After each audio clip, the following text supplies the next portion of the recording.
And from what y'all tell me, you Florida bitches got hands. Okay? And I ain't got time to be fighting no Florida bitch. Okay? I don't want to fight the city girl. I don't hear nobody out there. Hold it down.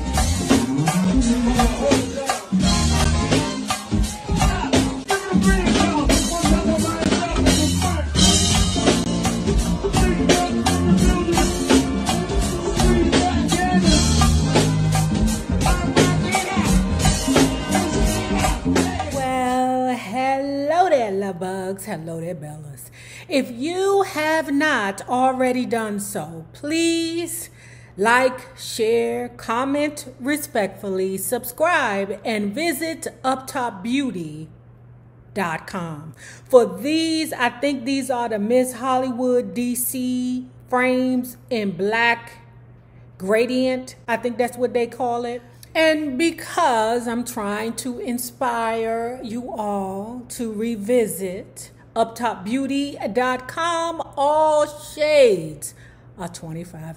And if you are not already a part of this book club, please hit the Patreon link below and/or the join button here on the YouTube. And for a small monthly fee of $5, you babies, yes, you can be privy to all the shenanigans before the YouTube gets it, if the YouTube gets it. One, the members already know what this next book is. Two, for those of you who have recently joined the book club, whether it be through the YouTube paid membership or the Patreon paid membership, your $5 is so greatly appreciated. Now, let's read Faith Evans, Keep the Faith. It's a good book, y'all. I stood straight ahead, facing the back of Emmanuel Baptist Church. My hands were at my sides, and my whole body was stiff. I stared at a spot on the back of the wall and sang out as loud as I could. "Sing it, girl," someone said. I saw some random hands flying up in the air. "Go on, girl. Sing that song." More arms were raised, and I saw folks looking at me with bright smiles and wide eyes. I took in a sharp breath to belt out the chorus to my favorite song. I was 3 years old, performing for the first time for the congregation at Emmanuel Baptist Church.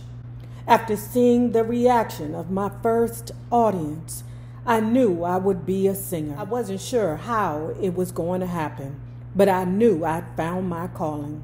Since that day, I've performed around the world, earning critical acclaim, platinum record sales, and legions of loyal fans. But no matter how far I travel or how large my audience becomes, so much of what makes me who I am begins with the city where I made my debut performance. Y'all, I'm so excited about reading this damn Faith Evans book. Ooh, and you know I be giving Faith the business, because I say she built like SpongeBob SquarePants or like a tooth. She ain't built like that no more. I don't know what she did. She must have got some work done. She must have got them titties chopped down and put on a good waist trainer, girl, because now that damn Faith is sassy. Faith can sing. Baby, I ain't playing. I don't know why I never gave Faith the recognition that she deserves.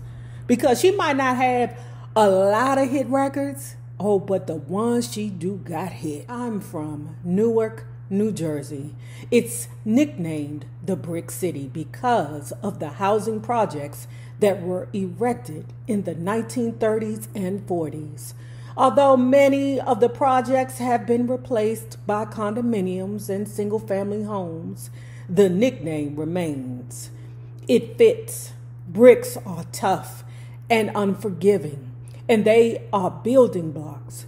It's an accurate way to describe the city and the people that raised me. I was born in Lakeland, Florida. My mom, Helene, was only 18 years old and barely out of high school when I was born.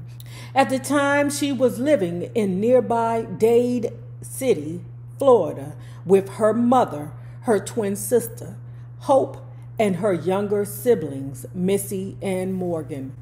Maybe that's why Faith got that work in her. You bitches in Florida, I don't want no parts of. Now, you know, me and Natasha K have had our issues before, but we've grown past them. From time to time, I get a little perturbed at the way she come down here, watch me, and then take some of my shit, okay? That makes me mad because I'm not on a huge platform like her. Like walking out of the frame was me.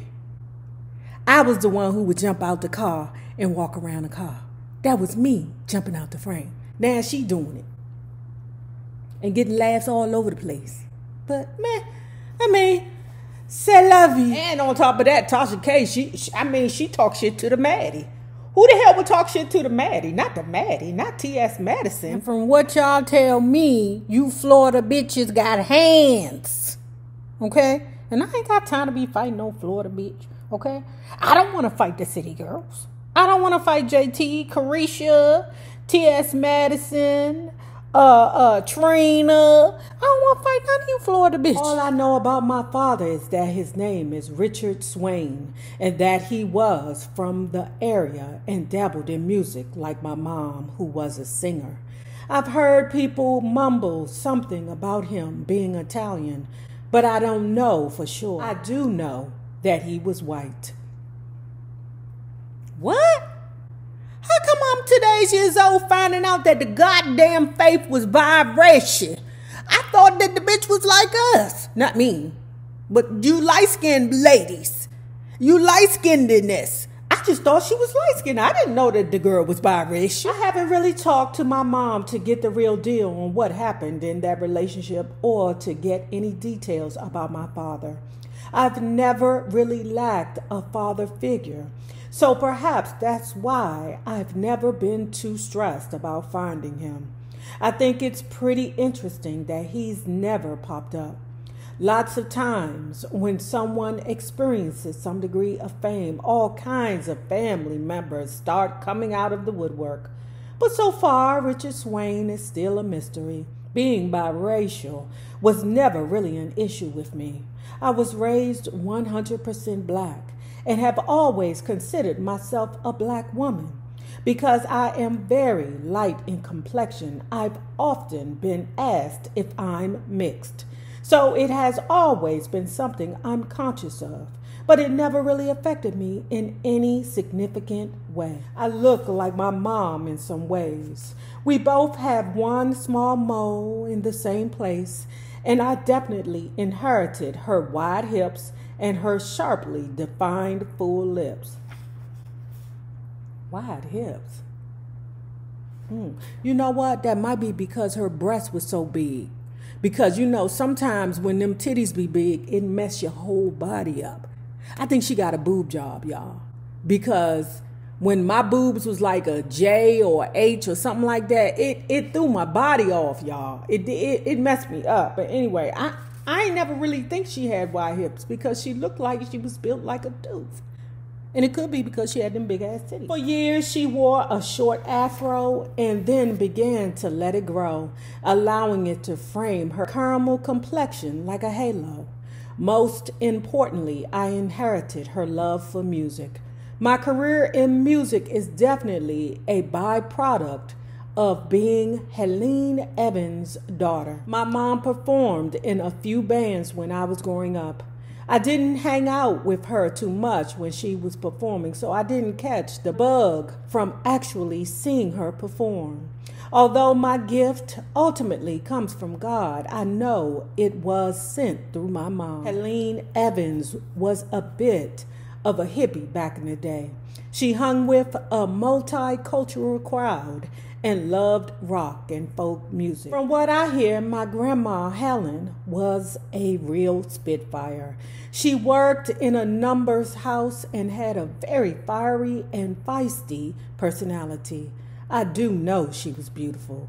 Grandma Helen told all her children that once she was done raising kids, she was done for good, and that she would not help out any of her children who decided to have babies before they were ready. She wasn't doing no babysitting, And she wasn't going to let her kids live up in her house with their babies either. Well, I mean, if there's a deterrent, if that's birth control. After my birth, I think there was a lot of pressure on my mom to get her act together. She didn't have a career, but she always worked 2 or 3 jobs. My mom was still a teenager when she had me, and she had this passion to sing and to perform. So being a single mom was tough. Thank God she knew May and Bob Kennedy, the couple who would end up raising me. Now, I've always called Bob and May Kennedy my grandparents when I'm doing interviews because it's just easier that way. But they're not my grandparents. It's just so difficult to explain how exactly we're related. To make a very long story short, my great uncle married May's aunt. So May and Bob Kennedy are really my cousins. After moving up north in the 60s, May and Bob often drove down to Dade City to visit family. In December 1973, they came down to visit and ended up at my aunt's house. My cousin Pee-wee, whom I call my Aunt Pee-wee, was watching me for the day. And as the story goes, May Kennedy took one look at me in Pee-wee's arms and fell in love. May held me in her arms and told Pee-wee what a pretty baby I was. May and Pee-wee got to talking about how my mom was so busy working and trying to get on her feet. I'm not sure how the whole discussion went down, but somehow after a few conversations back and forth between May, Pee-wee, and my mom, May offered to take care of me until my mom got on her feet with her own apartment and a better job. My mom agreed, and May and Bob brought me to Newark, New Jersey at the end of 1973. In the mid-70s, Newark was still sliding into the decline that began with the riots in 1967. My earliest memories are at the Emmanuel Baptist Church, a few blocks away from Grumman, over on Chancellor Avenue. My grandparents had been members for many years, and I was quickly enrolled in many church activities, including Vacation Bible School and, of course, services every Sunday. Child, that's what happened when you live with your grandmammy. You don't have no choices in regards to your Sundays. Your Sundays belong to your grandparents, especially if they was in the church. Okay, pause. Okay, I'm about to say some crazy shit, but charge it to my head, not my heart. Okay, I love you, Grandma. I love you. Shit, hold on. What I don't understand is,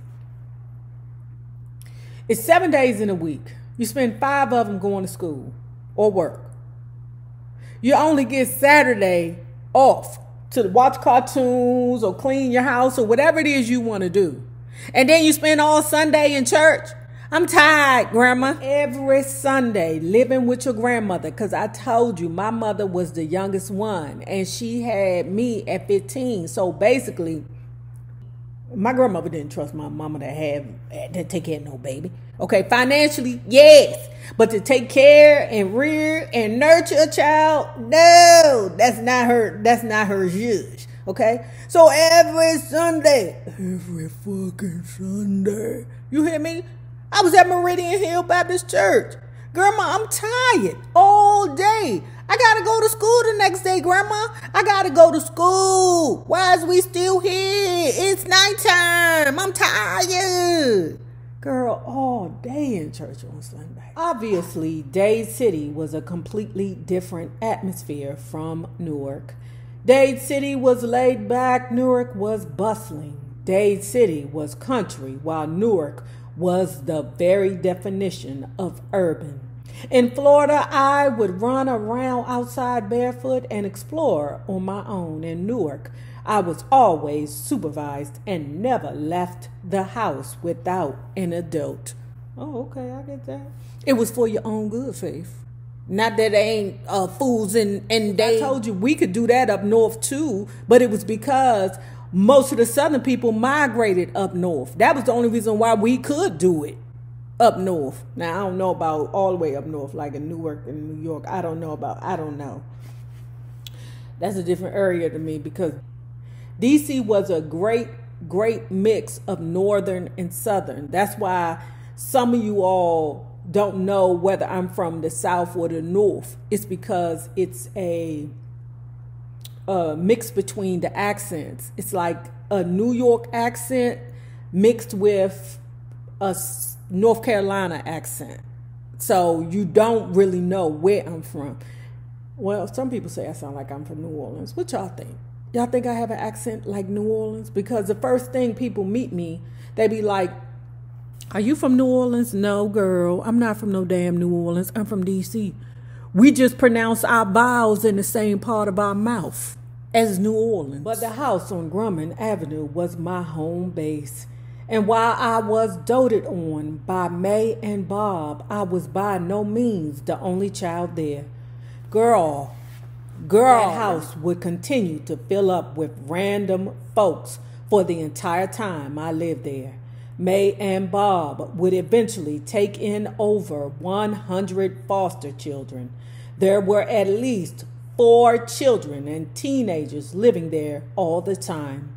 Some, like me, were family members. Others were official foster children placed by the Department of Youth and Family Services. And others were unofficial foster children. On top of running a large household and working at a factory, May also babysat various neighborhood children while their parents were at work or just out and about. Now, I know you know that having all them children in one house is a recipe of danger. Did you hear the backgrounds of these children? Oh, child, it gets worse. Stay tuned tomorrow.